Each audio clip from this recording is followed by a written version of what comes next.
Mark సువార్త 12వ అధ్యాయము 28 నుంచి. శాస్త్రులలో ఒకడు వచ్చి వారు తర్కించుట విని ఆయన వారికి బాగుగా ఉత్తరమిచ్చినని గ్రహించి ఆజ్ఞలన్నిటిలో ప్రధానమైనది ఏదని ఆయనను అడిగాను.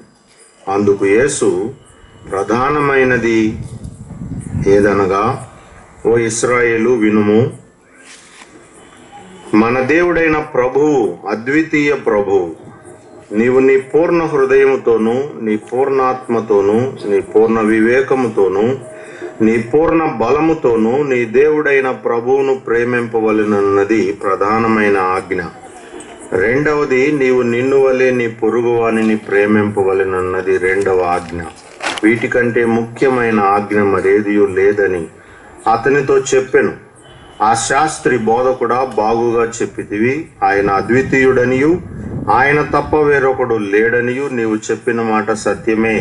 పూర్ణ హృదయముతోనూ, పూర్ణ వివేకముతోనూ, పూర్ణ బలముతోనూ ఆయనను ప్రేమించుటయు, ఒకడు తన్ను వలె తన పొరుగువాని ప్రేమించుటయు సర్వాంగ హోమములన్నిటికంటేను బలుల కంటేను అధికమని ఆయనతో చెప్పాను. ప్రియులారా, ఈ మాటలు మీరు చాలాసార్లు వినుంటారు. మన దేవుడైన ప్రభువు అద్వితీయ ప్రభువు. ఎందుకు మీ అందరికీ తెలీదా? లేక వారికి తెలియనందువలన ప్రభువు ఈ మాట చెప్తూ వచ్చాడా? పూర్వము నుండి అబ్రహాము సంతానమని, మోషే మా ప్రవక్తని వారు ఎంతో అతిశయంగాను ఒకంత గర్వంగాను యూదులు చెప్పుకునేటువంటి గొప్ప స్వాస్థ్యము, భక్తి వారి సొంతం.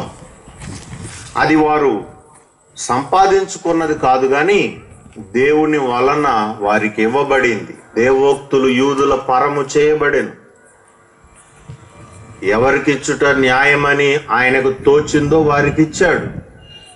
ప్రపంచంలో ఎన్నో జనాంగాలున్నా, ఎన్నో ఖండాలున్నా, ఎన్నో ప్రాంతాలున్నా, ఎన్నో రేసెస్ ఉన్నా, అంటే జాతులున్నా, యోధా జాతిని, ఆసియా ఖండంలోని ఒక చిన్న ప్రాంతాన్ని ఆయన ఎంచుకోవడంలో, భూమికి నట్టనడుమున్నటువంటి ఆ ప్రజలను ఆయన ఎంపిక చేసుకోవడంలో దేవుని ఔన్నత్యము కనబడుతూ ఉంది.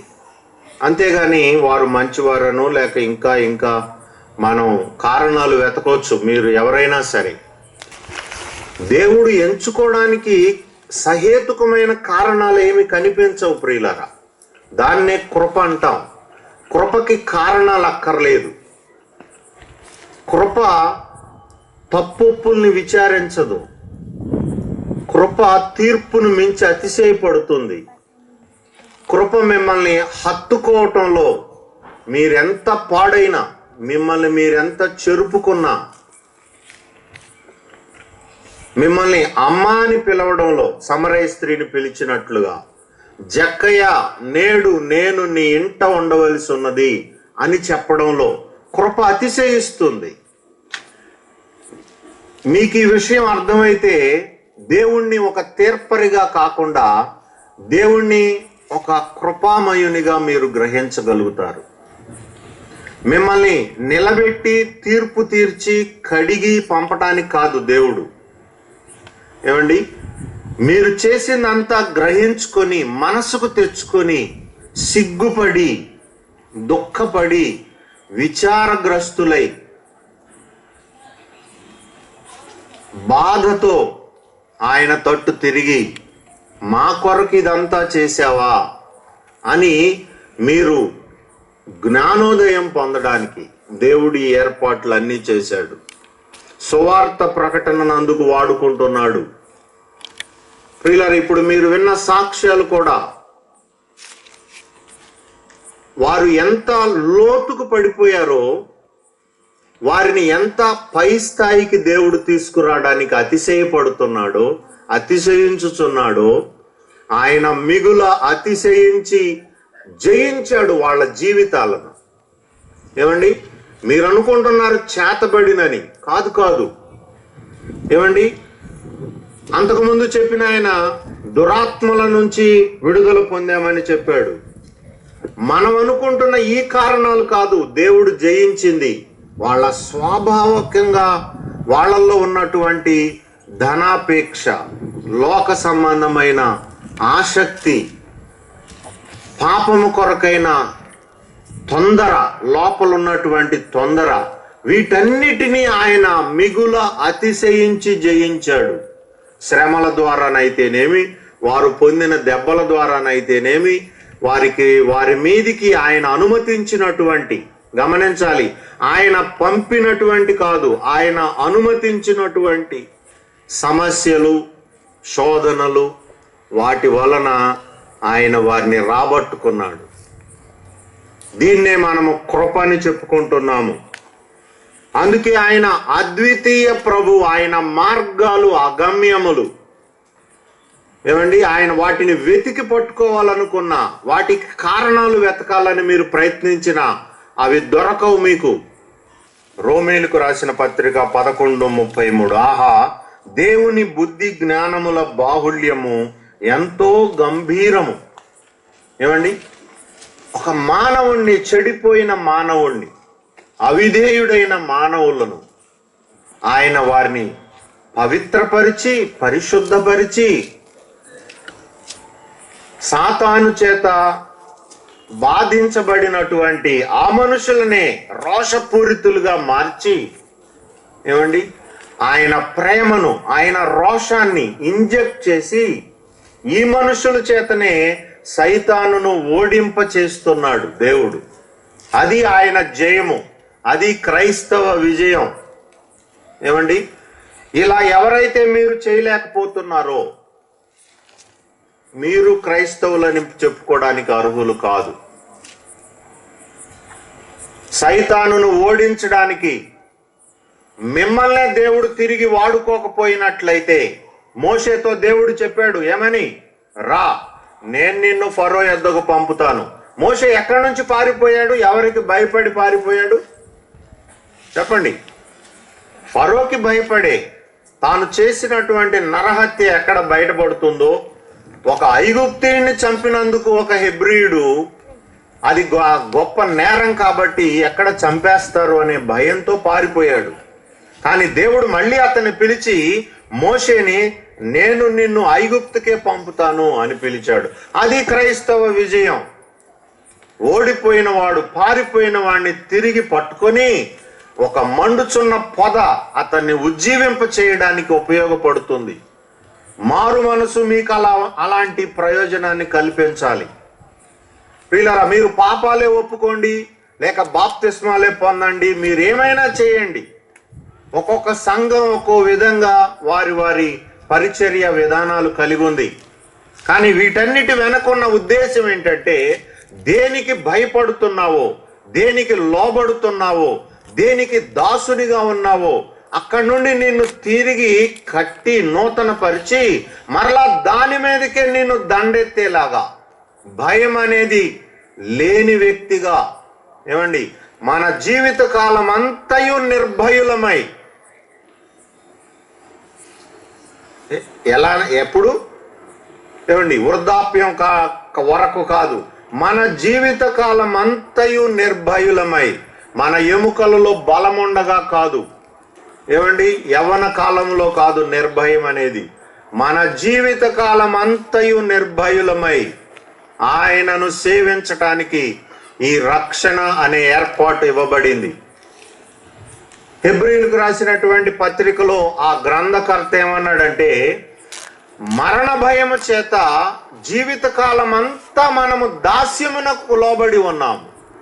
ప్రతి మనుషుడు, ఏమండి, జాతి, రంగు, మతము, స్త్రీ పురుషులు అనే భేదం లేకుండా జీవితకాలం అంతా మరణ భయము చేత పాపపు దాస్యము, లేక డబ్బు దాస్యము, లేక కులపు దాస్యము, లేక సాతాను దాస్యం, మీరు దేనికి ఏ కాడి క్రింద నలుగుచున్నారో మీరే విచారించుకోండి. కానీ ఇలాంటి దాస్యము మీ చేత చేయించుకొనబడుతుంది. మీరు దాన్ని గ్రహిస్తే ఇలాంటి కూటాలు సఫలమైనట్లే.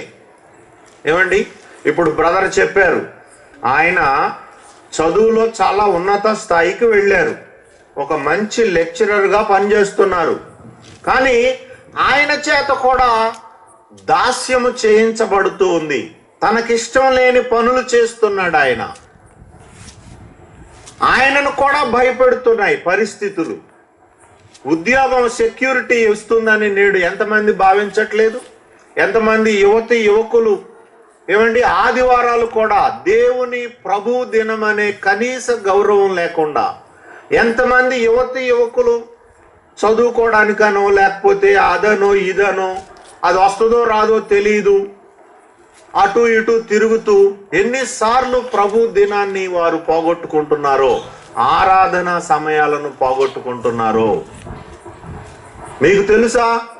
ఎవరికిచ్చుట న్యాయమని ఆయనకు తోస్తుందో అది వారికి ఆయన ఇస్తాడు. మీరు ప్రయాసపడినందువలననో మీరు పొందగోరినందుననో కాదు, గాని ఎవరికిచ్చుట న్యాయమని ఆయనకు తోస్తుందో ఆయన వారికి ఇస్తాడు. పిల్లరా, అందుకే చెప్తున్నాను, ఆయన పాదముల చెంత మీరు కనిపెట్టుకుంటే చాలు, మీరు కోరుకున్నవన్నీ మీ చెంతకొస్తాయి. అందుకే ఆయన అద్వితీయ సత్యవంతుడు అన్నారు. ఆయన చేసిందే చట్టం. ఆయన ఏది చేస్తే అదే అనుసరించదగినది. ఏమండి, మార్చటానికి ఏమీ లేవు.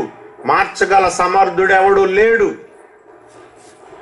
ఈరోజు మీరు అనుకుంటున్నారు మనం ఈయన్ని సేవిస్తే ఏంటి,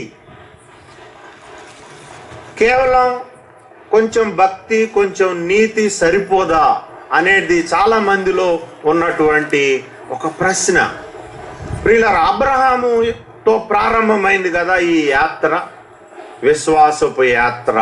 అబ్రహాము ప్రారంభించాడు. దేవుని మాట విని తన తండ్రి ఇంటిని బంధువులను విడిచిపెట్టి అతడు ప్రారంభించినటువంటి యాత్ర ఇది. ఇందులో ఎంతో మంది నడిచారు. వాళ్ళు ఎలా నడిచారు, వాళ్ళు సంపాదించుకున్నదేంటి, దేవునితో వారికి కలిగిన అనుబంధం ఎటువంటిది, మనం కొంచెం టూకీగా విచారించుతూ వెళ్ళిపోదాం. అబ్రహాముకి ఈ యాత్ర ప్రారంభించిన వానికి ఇంటిలో అతిపెద్ద లోటు ఉంది. డబ్బు కొదువు లేదు, పనివారు ఉన్నారు, భార్య ఉంది, అన్నీ బాగానే ఉన్నాయి. ఎక్కడికి వెళ్ళినా అతడు ఘనమైన మహారాజే. ఎందుకంటే అతని ఇంట పుట్టి పెంచబడిన వారు లేక అలవర్చబడిన ఆ 318 మంది పనివారు చాలా యుద్ధ శూరులు కూడా, రాజుల మీద కూడా పోట్లాడి గెలిచినటువంటి వారు. వాళ్ళంతా ఏది కొదువు లేదు, కానీ వారికి బిడ్డలు లేరు. చాలా పెద్ద అసంతృప్తి ఆ ఇంట్లో. కానీ భక్తికి ఆ అసంతృప్తి ఆటంకం కాకుండా ఈ యాత్రను అతడు కొనసాగించాడు. పూర్ణ హృదయంతో నీ దేవుడైన ప్రభువుని ప్రేమించాలి అంటే ఏంటో అబ్రహాము మనకు నేర్పుతున్నాడు. మన ఇళ్లల్లో, మన జీవితాల్లో మనం చదువుకున్నా కూడా చాలా అసంతృప్తులు ఉండొచ్చు. ఉంటే ఏమిటి, ఈ అద్వితీయమైన యాత్ర ఈ అసంతృప్తుల చేత ఆటంకపరచబడకూడదు. మీరు ప్రారంభించినటువంటి ఈ నడక మీకు ఏవో కొన్ని కొరతలు ఉన్నాయి కాబట్టి అవి ఆగిపోకూడదు. ఆ యాత్ర నిర్లక్ష్యంగాను నిస్పృహగాను మీరు నడవకూడదు. అబ్రహాము గాని అతని భార్య గాని అటువంటి నిస్పృహతో లేరు. వాళ్ళు పూర్ణ హృదయంతో ఆయన్ని వెంబడిస్తున్నారు. ఆ ఇంట్లో ఉన్న లోతును కూడా వారు భక్తిగా సిద్ధపరిచారు. ఆ ఇంట్లో ఉన్న దాసుడైన ఎలియాజర్ని వాళ్ళు ప్రార్థించమని ప్రోత్సహించి ప్రార్థనా పరునిగా చేశారు. దాని ఫలితంగా అతడు తన ఒంటెలకు కూడా మోకరించటం నేర్పాడు. నా యజమానుడు నన్ను ఎంతలా ప్రేమించాడంటే ఈ గొప్ప దేవుణ్ణి నాకు పరిచయం చేశాడు అని అతని కృతజ్ఞత ఎవరికి చెప్పాలో తెలియక జంతువులకు కూడా మోకరించడం నేర్పాడు. ఏమండి, పూర్ణ హృదయం అంటే మీరు నేర్చుకోండి. ఈ రోజున మన పిల్లలకి మోకరించడం నేర్పట్ల మీరు ఏ స్థాయి కృతజ్ఞతను దేవుని పట్ల చూపుతున్నారో చూడండి. అబ్రహాము తన పనివానికి దేవుని గురించి పరిచయం చేశాడు కాబట్టి కృతజ్ఞత కలిగిన ఆ పనివాడు ఇది గొప్ప దేవుని కార్యమని, ఇది గొప్ప భాగ్యమని, ఇలాంటి ఇంటిలో నేను పనివానిగా ఉండటం నా పూర్వజన్మ సుకృతమను లేకపోతే ఏమనుకున్నాడో మనకు తెలియదు. కానీ అతను తన ఒంటెలకు కూడా మోకరించటం నేర్పాడు. తన యజమానుడు ఏ పనికి పంపినా ప్రార్థనతో ప్రారంభించేవాడు, ప్రార్థనతో ముగించాడు. రెబ్కా అతని కలిసిన తర్వాత ఏం జరిగిందో తెలిసినా, ఆ ఇంటికి వెళ్ళిన తర్వాత వాళ్ళు భోజనం పెట్టారు. కాళ్ళు కడుక్కోయా భోజనం పెడతామని చెప్తే అతను ఏమన్నాడంటే, నా యజమానుడు పంపిన పని మీరు ఒప్పుకున్నారో లేదో తెలియపరిస్తే తప్ప నేను భోజనం చేయను ఇక్కడ. ఏమండి, ఎలాంటి ఘనమైన మనస్సు, కృతజ్ఞత, పూర్ణ హృదయంతో దేవుని వెంబడించటం అంటే ఇలాంటి విషయాల్లో మీరు చూపించాలి. పిల్లరా, మీ పిల్లలకి మీరు మోకరించటం నేర్పరు, మీరు నేర్చుకోరు. ఏమండి, మీరు కేవలం ఇలాంటి మీటింగ్స్లో వినడానికి, మంచి వర్తమానాలు నేర్చుకోవడానికి, మంచి పాటలు పాడుకోవడానికి మీరు ప్రయత్నిస్తారే తప్ప దేవుని వాక్యాన్ని శ్రద్ధగా నేర్చుకుందాము. ఈ గ్రంథము ఆయన ప్రాణ త్యాగంతో మనకు లభించింది. అనేక సార్లు మీకు చెప్పాను నేను, ఈ గ్రంథాన్ని మన చేతుల్లో దేవుడు పెట్టడం కోసం ఎంతో మంది యొక్క ప్రాణం ఖరీదు కట్టబడింది. ఎంతో మంది యొక్క జీవితాలు దీని కొరకు ఖరీదు చేయబడినాయి. చాలా మంది మన దేశం వచ్చినటువంటి చాలా మంది మిషనరీలు సగభాగం, వారి జీవితాల్లో సగభాగం మన భాషలు అర్థం చేసుకోవడానికి, మన భాషల్లోనికి, ప్రాంతీయ భాషల్లోనికి బైబిల్ తర్జుమా చేయడానికి చాలా భాగం వెచ్చించారు. ఆ రోజున లైటింగ్ లేదు, దీపపు కాంతిలో వారు మన భాషలో నేర్చుకొని డిక్షనరీలు వెతుక్కొని వారు పడిన ప్రయాస వర్ణనాతీతం. ఈరోజు మీ స్వభాషలో మీరు దాన్ని కలిగి ఉన్నారు, కానీ ఈ అమృతాన్ని ఆస్వాదించటానికి మీకు మనస్సు లేదు. కానీ మీకు అన్నీ సవ్యంగా జరగాలి. మీ పిల్లల పెళ్ళిళ్ళు సవ్యంగా జరగాలి, మీకు ఉద్యోగాలు రావాలి, మీరు మంచి ఇళ్ళు కట్టుకోవాలి, తోటలు నాటి వాటి ఫలములు అనుభవించాలి. ఏమండి, మీ ప్రయాణాలన్నీ సవ్యంగా జరగాలి. ఇవి మీ ఆశలు.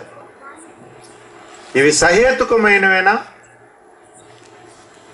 మీ దేవుడైన ప్రభువు అద్వితీయుడైన దేవుడు. ఆయన్ని పూర్ణ హృదయంతో ప్రేమించటం మన విధి, మన కర్తవ్యం. ద్వితీయోపదేశ కాండము 11వ అధ్యాయము మొట్టమొదటి వచనం. కాబట్టి నీవు నీ దేవుడైన యెహోవాను ప్రేమించి ఆయన విధించిన వాటిని అనుసరించి ఆయన కట్టడలను, విధులను, ఆజ్ఞలను ఎల్లప్పుడూ గైకొనవలెను. నీకు నచ్చినప్పుడు కాదు, నీకు అంతా సవ్యంగా ఉన్నప్పుడు కాదు, ఎల్లప్పుడూ గైకొనవలెను. నీ దేవుడైన యెహోవాను ప్రేమించి ఆయన విధించినదంతా నీ మేలు కోసం, నీ బాగు కోసం, మీ ఉన్నతి కోసం, మీ బిడ్డల ఉన్నతి కోసం. ప్రియులారా, కృతజ్ఞత చూపడానికి ఎలియాజరు చేసిన పని కంటే మంచి పని ఇంకోటి ఉండదండి. దానికి సాటి రాగల పని బైబిల్లో నేను కనుగొనలేదు. తన ఒంటెలను అతడు మోకరింప చేశాడు. ఎలాంటి వ్యక్తితను, ఎలాంటి గనుడితను! గనుడైన అబ్రహాముకి గనుడైన పనివాడు ఎలియాజరు ఉండటంలో ఏమండి ఆశ్చర్యం లేదు. అందుకే నేను చాలాసార్లు సిగ్గుపడుతుంటాను. ఏమండి, ఆ స్థాయిని, ఆ మెట్టుని లేనటువంటి భక్తిని ఎంతో కాలం చేస్తూనే ఉన్నాం. విమర్శించటానికి నేను నథింగ్ అండి, నేను ఎవరిని విమర్శించట్లేదు. ఎప్పుడు వేలు నా వైపే చూపుకుంటున్నాను. గత చాలా సంవత్సరాలుగా మీరు నా బోధలు వింటున్నారు. ప్రియులారా, ఇలాంటి వ్యక్తుల్ని మీరు ఈ గ్రంథంలో కలిగి ఉన్నారు. వీళ్ళ మాదిరిని ఏం చేస్తున్నాము? అబ్రహాము అసంతృప్తిని ఎలా జయించాడో చూడండి. రోషంతో భక్తి చేశాడు. ఏమండి, దేవునికి ఇవ్వక తప్పింది కాదు, దేవుడు తప్పించుకోలేకపోయాడు, నేనివ్వను అనలేకపోయాడు. చూసారా? ఆ ఇంట్లోకి ఇస్సాకు వచ్చాడు. లోతు అక్కడే ఉండి భక్తి నేర్చుకున్నాడు, బయటికి వెళ్ళిపోయాడు. ప్రియులారా చూడండి, మన దేవుడు అద్వితీయుడని మీరు గ్రహించినట్లయితే మీరు ఆయన సన్నిధిని పోగొట్టుకోరు. మీరు భక్తి నేర్చుకున్న వాళ్ళే అనుకోండి, కానీ మీరు ఆయన సన్నిధికి దూరంగా వెళుతున్నారు అంటే మీరు ప్రమాదాన్ని కౌగిలించుకుంటున్నారు అని అర్థం. మళ్ళీ చెప్తున్నాను, సహేతుకమైన కారణాలు లేకుండా మీరు దేవుని సన్నిధిని కానీ దేవుని పిల్లల్ని కానీ విడిచిపెట్టి వెళుతున్నారు అంటే మీరు ప్రమాదాన్ని గేట్లు బార్లా తెరిచి ఆహ్వానిస్తున్నారన్నమాట. లోతు సొదొమ గొమొర్రాని ఎంచుకోవడానికి అక్కడ వ్రాయబడిన మాట ఏంటంటే ఆ ప్రాంతం అంతా పచ్చగా కనిపించింది అనుంది. తనను తన కుటుంబాన్ని కూడా చెరిపివేసే ప్రాంతము అతనికి పచ్చగా అందంగా కనిపించింది. ఇప్పుడు చెప్పండి, మైమరిచిపోవడానికి మీకు కూడా నాశనకరమైన ప్రదేశాలు, నాశనకరమైన విషయాలు మీ కంటికి ఇంపుగా కనిపిస్తాయి, సొగసైనవిగా, చూడముచ్చటగా, రమ్యంగా మీ కన్నులు కనిపిస్తాయి. అది కేవలం భ్రమ అని మీరు తెలుసుకునే లోపే మీ పిల్లలు చెడిపోతారు, మీ భార్యలు ఉప్పు స్తంభం అవుతారు. మీరు కూడా పరిశుద్ధతను పోగొట్టుకుంటారు, లోతు పోగొట్టుకున్నట్లు. పూర్ణ హృదయంతో నీ దేవుడైన ప్రభువుని ప్రేమించాలి. ప్రియులారా, అబ్రహాము ఎలాంటి మాదిరి, ఎలాంటి మన్నన అతని భక్తిలో కనిపించింది. ఇస్సాకు ఆ ఇంట్లో పెరిగాడు. ఇష్మాయేలు సరే వెళ్ళగొట్టబడ్డాడు, అతన్ని మనం నిందించలేము, కానీ లోతును నిందించక తప్పదు. అలాగే ఇస్సాకు అక్కడ పెరిగాడు, కానీ అతడు నూరంతలు ఫలించాడు. అతని భార్య కూడా అదే పరిస్థితిలో ఉంది, ఆమె కూడా చానాళ్ళు బిడ్డలు లేరు. ప్రియులారా, వాళ్ళు కూడా అసంతృప్తిని జయించారు. మళ్ళీ మళ్ళీ చెప్తున్నాను, జీవితము సుఖ దుఃఖములను దేవుడు జతపరిచాడు.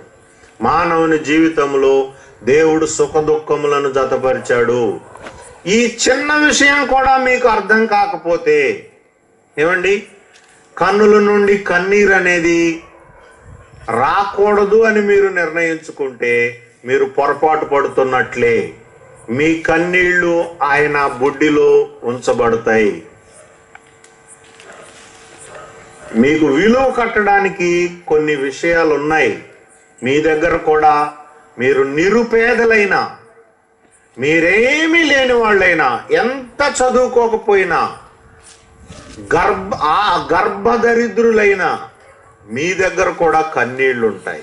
ఆయన బుడ్డిలో వాటిని దాస్తాడు. అవి కన్నీరు కార్చే మనసు లేదు మీకు. ఆయన దగ్గరకు వెళ్ళి ఆయన మహత్యమును ఆలోచించే మనసు లేదు. ఆయన దాతృత్వాన్ని పట్టుకొని వేలాడే మనసు లేదు. నేను ఆయన వస్త్రపు చెంగు ముడితే బాగుపడతాను అనుకొని వెళ్ళి ఆయన్ని ముట్టినటువంటి ఆమెకున్నటువంటి కనీస గ్రహింపు మీకు లేదు. ఒక కనాను స్త్రీ వచ్చి ఆయన ద్వారా బాగుపడి వెళ్ళినటువంటి కుమార్తెను బాగుపరుచుకొని వెళ్ళినటువంటి జ్ఞానం ఇశ్రాయేలీల్లో ఆ దినాల్లో లేదు. ఎలీషా దినాల్లో అనేక మంది కుష్ఠరోగులుండినను సిరియా వాడైన నయమాను తప్ప మరెవరూ స్వస్థత నొందలేదని మీరు ఈ సందర్భంలో జ్ఞాపకం చేసుకోవాలి. ఏలియా దినాల్లో ఇశ్రాయేలులో అనేక మంది విధవరాండ్రుండినను సారేపతులోని ఆ విధవరాలి దగ్గరికి ఏలియా పోషించబడటానికి దేవుని చేత పంపబడ్డాడు. కారణం ఏంటి? ఒక దైవజనుడిని చేర్చుకొని అతనికి మొదట ప్రయారిటీ ఇచ్చేటువంటి మనసున్న విధవరాండ్రే లేరు ఆ రోజుల్లో. ఈ రోజు సంఘంలో ఉన్నారని మీకు అనిపిస్తుందా? ప్రియులారా, ఇవన్నీ మన మేలు కొరకే కాక ఎందుకోసం ఇవన్నీ రాయించాడంటారు? దేవుని గ్రంథంలో ఇవన్నీ ఎందుకు గ్రంథస్థం చేయబడినవని మీ ఆలోచన? మీరు నేర్చుకోవలసిన అంశాలు వీళ్ళందరి నుంచి మనం నేర్చుకోవాలి. ప్రియులరా, మళ్ళీ మళ్ళీ చెప్తున్నాను, జీవితము సుఖదుఖాలమయం. మీ అసంతృప్తులన్నీ పక్కన పెట్టండి, ఆయన్ని ఆరాధించండి, ఆయన్ని ప్రేమించండి పూర్ణ హృదయంతో, పూర్ణ బలంతో. వీళ్ళు చేసినట్లుగా అబ్రహాము పెందల కడ లేచి ప్రార్థించేవాడు. ఏమండి, దేవుని యొద్ద నుండి జవాబును పొందే అలవాటు అతనికి ఉంది. ఇస్సాకుకుంది అలాంటి అలవాటు. వాళ్ళు ఫలించటంలో ఆశ్చర్యం ఏముంది? వాళ్ళ జీవితాలు ఏమండి దేవుని చేత నిర్మించబడటంలో ఆశ్చర్యం ఏముంది? మీరు ప్రార్థించరు కాబట్టి మీరు ఏ కుటుంబాన్ని కట్టలేరు. మీరు దేవుని యొద్ద కనిపెట్టరు కాబట్టి మీరు కట్టిన దాన్ని మీరు కాపాడుకోలేరు. మీరు నిలబెట్టిన దాన్ని ఏమండి గాలి విసిరినప్పుడు, వాన కురిసినప్పుడు, వరదలు వచ్చినప్పుడు మీరు దాన్ని కాపాడే ఏ విధమైన బలము లేక, శక్తి లేక, సహాయము దొరక్క, నిస్సహాయంగా అది కూలిపోతుంటే దాని పాటు గొప్పదిగా ఉన్నా మీరేమీ చేయలేక చూస్తూ ఉంటారు. కారణం, ప్రార్థించటం ఏంటో మీకు తెలియదు. ఎంతో మంది క్రైస్తవులకి ఈనాడు నోరు తెరిచి ప్రార్థించటం తెలియదు. ఆయన్ని ప్రేమించటం అంటే ఏంటో వారికి సరైన వివరం తెలియదు. దేవుని మందిరానికి వెళ్ళడము, తోచింది అర్పించటము, మళ్ళీ ఇంటికి వెళ్ళడము, ఇవే తెలుసు చాలా మందికి. ప్రియులారా, శిశువు ఎదిగి ఆత్మలో బలం పొందే వరకు అరణ్యములో ఉన్నాడని బాప్తిస్మం ఇచ్చే యోహాను గురించి ఉంది. ఏమండి, ఒక శిశువు ఎదగడానికి ఒక అరణ్యం మంచి ప్రదేశమా? పోనీ సౌకర్యవంతమైన ప్రదేశమా? పోనీ క్షేమకరమైన ప్రదేశమా? ఏమీ లేదు. కానీ తల్లిదండ్రులను విడిచి, వాళ్ళకి ఎప్పుడు పుట్టాడు ఆయన? వారు బహుకాలము గడిచిన వృద్ధులు. ఆ సమయంలో ఒక గొప్ప సూచక క్రియ ద్వారా బాప్తిస్మం ఇచ్చే యోహాను వారికి పుట్టాడు. కానీ ఆయన పెరిగింది ఎక్కడ? ఏమండి, మీరు ఈ రోజున మీ సొంత గృహాల్లో మీరు మోకరించి ప్రార్థించలేరు. నేను పోలిక చెప్తున్నాను. దేవుని ప్రేమించటం అంటే ఏంటో, మన ప్రేమని వీళ్ళ ప్రేమతో పోల్చుకుని మన భక్తి ఏ స్థాయిలో ఉందో, మన ప్రేమ ఎంత యథార్థమైనదో నిజముగా పరీక్షించుకోవాలనేది ఈరోజు నేను మీకు చూపిస్తుంది. ఇతను తన తల్లిదండ్రులకు అల్లారు ముద్దుగా ఉండవలసిన ఇతను, ఎప్పుడో పుట్టిన ఇతను, ఆలస్యంగా వచ్చాను, నేను లేటెస్ట్గా బ్రతకాలనుకోకుండా ఏమండి అడవి తేనెని, మిడతల్ని తింటూ అరణ్యములో బ్రతకడానికి ఎలాంటి ఎంపిక అది! ఏమండి, మనుషులకు దూరంగా, హడావుడికి దూరంగా, తల్లిదండ్రులకు దూరంగా భక్తిని వెతుక్కున్నాడు. ఏమండి, అలాంటి వ్యక్తి రాజులను గద్దించటంలో ఆశ్చర్యం ఏముంది? అలాంటి వ్యక్తి దగ్గరికి యేసు ప్రభు వెళ్ళి బాప్తిస్మం పొందటంలో ఆశ్చర్యం ఏముంది? ఈ రోజు మేం బాప్తిస్మం ఇచ్చేదంతా బట్టి ఏమండి, కొన్ని మాటలు నేను పలకూడదు, కానీ మిమ్మల్ని బాధ పెట్టక తప్పదు. పనికి మాలిన వాళ్ళకి బాప్తిస్మం ఇవ్వాల్సి వస్తుంది మేము. ఏమండి, కొంతమంది మా స్టేజీలు ఎక్కే వాళ్ళు పనికి మాలిన వాళ్ళు ఎక్కుతున్నారు. కొంతమంది వీళ్ళ చాలా విచారం వేస్తుంది. ఎవరో అర్థం కావట్లేదు. ఏమండి, అందుకే చాలా వడకట్టి విచారించి వాళ్ళ ముందు వెనక తెలుసుకొని మీకు మేము బోధకుల్ని అందించాల్సి వస్తుంది. బాగా తెలుసుంటే తప్ప నేనెవరిని స్టేజ్ ఎక్కనేమను. దానికి కారణం ఇదే. ఏమండి, వాళ్ళు ఎక్కడ ఎలా ఎదిగారో తెలియదు, ఎలాంటి వారో తెలియదు. నాకు కానీ నా సహోదరులకు కానీ బాగా పరిచయస్తులై ఉండి వారు నమ్మదగిన వారైతేనే మనము స్టేజ్ మీదకి రాణిస్తున్నాము.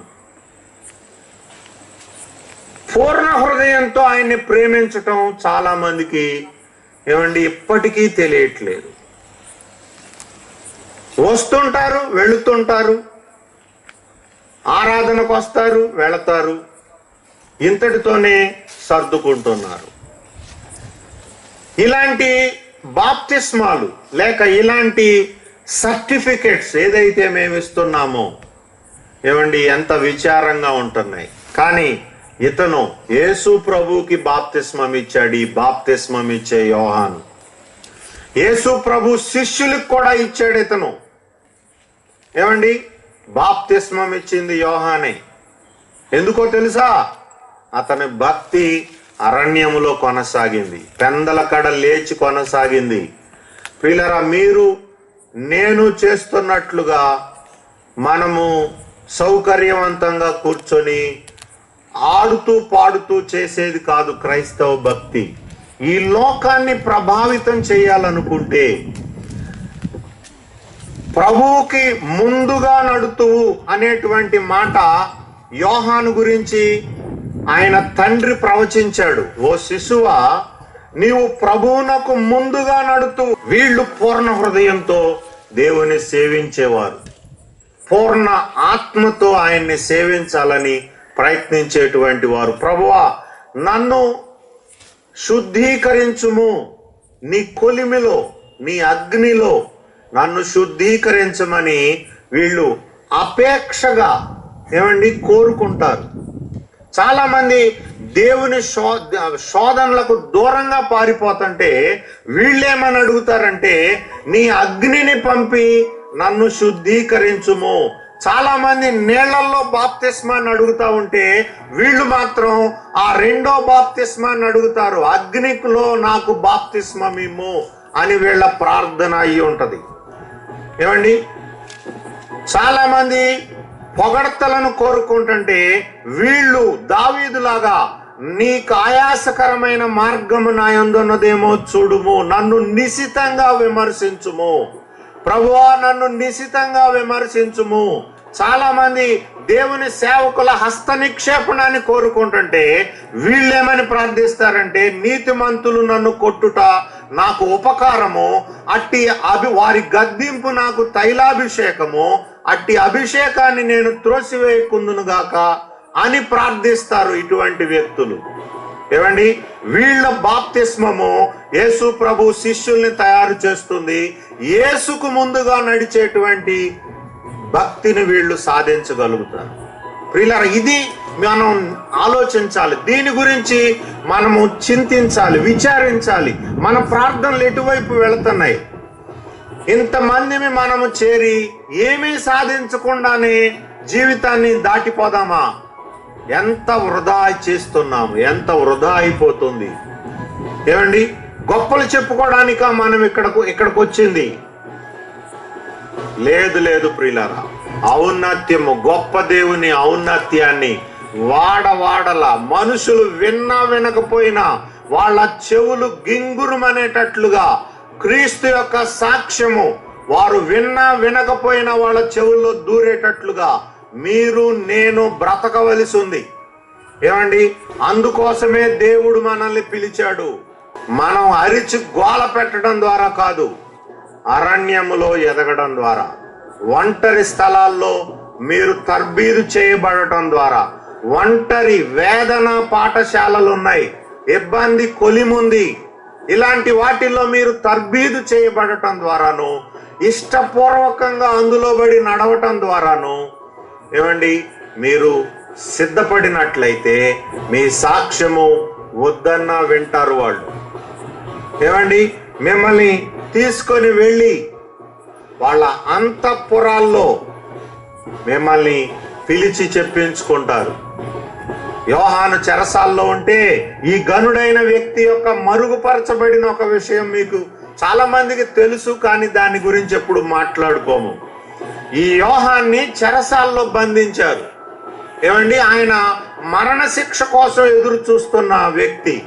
కానీ ఈ వ్యక్తిని ఆ చెరసాల్లో పడేసిన వ్యక్తి హేరోదు ఏం చేస్తున్నాడో తెలుసా? ఈయన్ని ఖాళీ సమయంలో మళ్ళీ పిలిపించుకొని తన గదికి చెరసాల్లో నుండి సువార్త వింటున్నాడట. సువార్త వింటున్నాడు. అతని ద్వారా ప్రపంచం అలాంటి కార్యాలు మళ్ళీ చూడాలి. ఏమండి, మిమ్మల్ని పిలిపించుకొని సువార్త వినాలి. మీ సాక్ష్యము చూసి, మీ మంచితనము చూసి మీరు అడుగు పెడితే ఏమండి మా భూమి పండుద్ది, మా బ్రతుకులు పండుతాయి, మీరు రావాలి అని పిలిచేటట్లుగా మీ జీవితాలు ఉండాలి. ప్రార్థన లేకుండా కేవలం మానవ జ్ఞానాన్ని నమ్ముకొని, కేవలం మనం ఇలాంటి ఇస్త్రీ బట్టలను నమ్ముకొని, లేకపోతే హుందాతనాన్ని అంటూ ఏదో మా మంచి మర్యాదలు, hello brother, praise the lord brother, వందనాలు బ్రదర్ అని ఇలాంటి పలకరింపుల్ని నమ్ముకొని, ఏమండి మంచి పాటల్ని నమ్ముకొని మీరు ప్రపంచాన్ని సువార్థీకరణ చేయలేరు. ఎవరం చేయలేము. ఆ మాటకు వస్తే ప్రియులారా, మనము నాణ్యమైన క్రైస్తవ జీవితాన్ని జీవించవలసి ఉంది. ఇటువంటి భక్తులు నడిచినటువంటి ఆ పాత దారినే మనము నడవలసి ఉంది. రాత్రి జాములు కాక మునిపే నా కన్నులు తెరుచుకుంటాను, తెల్లవారక మునిపే నా ప్రార్థనని సన్నిధిని సిద్ధము చేసి కాచి ఉంటాను. ఇలాంటి పాత మార్గము. రాత్రి వేళ నా ప్రాణము నిన్ను ఆశించుచున్నది, నాలో ఉన్న ఆత్మ ఆసక్తితో నిన్ను ఆశ్రయిస్తుంది. ఇంకో విచిత్రమైన పరిస్థితి మీకు చెప్తాను. హిజ్కియా అనేటువంటి రాజు దినాల్లో అష్షూరు రాజైన సన్హెరీబ్ అనేవాడు వాళ్ళ మీద దండెత్తి వచ్చాడు. చాలా చెడ్డ మాటలు ప్రేలాడు. మీ దేవుడు ఏ పాటివాడు, ఈ హిజ్కియా ఏ పాటివాడు, అది ఇది అనుకుంటా నోరుకొచ్చినట్లు మాట్లాడాడు. ఆ ఘనుడైన దైవజనుడు అక్కడ ఉన్నాడు. ఎవరైనా ఇప్పుడు నేను సందర్భం చెప్పాను, అక్కడ దైవజనుడు ఉన్నాడు. ఎవరైనా యెషయా అనే దైవజనుడు ఉన్నాడు. ఏమండి, నేను నాకిచ్చిన పిల్లలు దేవుని వలన మహత్కార్యములుగాను సూచక క్రియలుగాను ప్రజల మధ్య ఉన్నాము అని చెప్పుకున్న గనుడు అతను. తన సాక్ష్యాన్ని అంతకంటే బాగా చెప్పడం ఎవరికి శాతనవును? ఏమండి చెప్పండి. దేవుని వలన మహత్కార్యములుగాను సూచక క్రియలుగాను మేమున్నాము అని చెప్పే రోజులు రావాలి.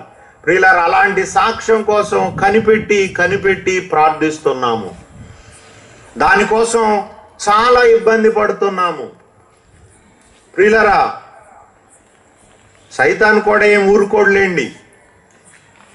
మన ప్రయత్నములు వమ్ము చేయడానికి వాడు ప్రయత్నిస్తుంటాడు. ఈ ఘనుడైన దైవజనుడు అక్కడ ఉన్నాడు. ఏమని ప్రార్థన చేశాడో తెలియదు కానీ ఆయన ఒక కబురు పంపాడు హిజ్కియాకి. ఏమండి, నువ్వేం కంగారు పడబాకు, ఇదిగో దేవుడు సెలవిచ్చిన మాట ఇది. ఆయన తన దూతను పంపుతాడు. 180,000 మంది. ఒక్క పోరాటం లేదు. హిజ్కియా వెళ్ళి ఏమీ చేయలేదు. రహస్యంగా మనుషుల్ని పంపి చంపలేదు. కానీ ఒక రాత్రి తెల్లవారేటప్పటికల్లా 180,000 మంది శత్రువులంతా శవములుగా మారారు. ఏమండి, ఒక చిన్న దైవజనుని ప్రార్థన వెలకట్టగలరా ఇలాంటి విషయాలకి మీరు? ఏమండి, తన ఇంటిలో కూర్చొని ఎలీషా గురించి సిరియా దేశస్థుడైనటువంటి ఆ రాజుగారితో ఒక పనివాడు చెప్పిన మాట ఏంటంటే, రాజుగారు, మీ మనుషుల్లో ఎవరు ఇశ్రాయేలు పక్షంగా ఉన్నవాళ్ళు లేరు, కానీ అక్కడ ఒక ప్రవక్త ఉన్నాడు ఎలీషా అని. మీ అంతఃపురములో మీరు చెప్పుకున్న మాటలు కూడా అతడు చెప్పగలడు వాళ్ళకి. మీరు మీ గదుల్లో రహస్యంగా చర్చించిన మంతనాలు, హై సెక్యూరిటీ, ఏమండి హై సీక్రెసీ మాటలు, చాలా కాన్ఫిడెన్షియల్ అంటారు. ఇవన్నీ చదువుకున్న వాళ్ళకి ఈ మాటలు అర్థమవుతాయి. ఏమండి, మన భారతదేశపు రహస్యాలు కొంతమంది మన సైన్యంలో పనిచేసిన వారు పాకిస్తాన్కి చేరవేస్తే అది దేశద్రోహం అనే నేరం కింద అలాంటి వారికి వితౌట్ బెయిల్ వాళ్ళని తీసుకెళ్లి అందులో వేసి విచారిస్తారు. ఏమండి, చాలా అమెరికా రహస్యాలు కూడా అలాగే కొన్ని లీక్ అయితే వాళ్ళు ఈ మధ్య ఇబ్బంది పడ్డారు. ప్రియులారా, అలాంటి రహస్యాలు వాళ్ళ గదుల్లో చెప్పుకున్న ఎలీషా చెప్పగలడని అక్కడి పనివాడు చెప్పాడు రాజుగారికి. ఎలాంటి ఘనమైన కీర్తి, ఎలాంటి ఘన కీర్తి వ్యాపించిందో చూడండి. ప్రియులారా, ఇక్కడ చిన్నది వెళ్ళి నా యజమానుడు ప్రవక్త దగ్గర ఉండటం మంచిదని చెప్పడం కాదు. ఒక సైన్యం, ఒక శత్రు దేశపు సైన్యంలోని ఒక పనివాడు ఆ రాజుగారితో చెప్తున్నాడు, ఇలాంటి మాటలు చెప్తే ఊరుకోరు సుమా, ఆ రాజు కొంచెం మెంటలోడైతే వీడిని చంపేస్తాడు, ఏంట్రా నా ముందే వాళ్ళను పొగుడుతున్నావని. కానీ అతడు ఎంత ధైర్యంగా చెప్పాడంటే, అక్కడ ఒకడున్నాడు ఎలీషా అనేవాడు, మీ గదుల్లో చెప్పుకున్నవి కూడా చెప్పగలడు అతను. ప్రియులారా, మన భక్తికి ఇలాంటి నాణ్యత పరీక్షలు మనకు మనమే పెట్టుకున్నట్లయితే నిశ్చయంగా దేవుడు ఘనపరచబడతాడు. ఏమండి, మీరు ఊరికే వచ్చి వెళ్ళొద్దు. దయచేసి ప్రార్థించటాన్ని ప్రారంభించండి. దేవునితో అనుబంధాన్ని పెంచుకోవడానికి అనురాగ రహితులుగా ఉండటం కంటే, నిర్దయులుగా ఉండటం కంటే అనురాగాన్ని దేవునితో అనుభవించండి. ఏమండి పిల్లరా, మీరు మీ జీవితాలు మారుతాయి. నా జీవితం మారింది అలాగూ. నేను మారి 20 సంవత్సరాల పైన అయింది. ఏమండి, ప్రభు తప్ప నా హృదయాన్ని ఏది రంజింప చేయలేదని ఈనాటికి నేను ఎరిగి ఉన్నాను. నేను కొన్ని పొరపాట్లు చేసి ఉండొచ్చు, కానీ నా ప్రేమని, నా అనురాగాన్ని మాత్రం ఆయన కొరకే అట్టే పెట్టానని మాత్రం చెప్పగలను. నా హృదయంలోని ప్రాముఖ్యమైన భాగాన్ని ఆ సౌలు కోసం సమూయేలు దాచిపెట్టినట్లుగా ప్రాముఖ్యమైన భాగాన్ని దేవుని కొరకు అట్టే పెట్టాను. ప్రియులారా, దీనికి కారణం ఏంటో తెలుసిన? ఆయన అనురాగాన్ని, ఆయన ప్రేమని కొంచెము రుచి చూడటం వల్ల. మీరు కూడా దాన్ని రుచి చూస్తే ఆయన విడిచిపెట్టలేరు. ప్రార్థన చేసుకుందాం.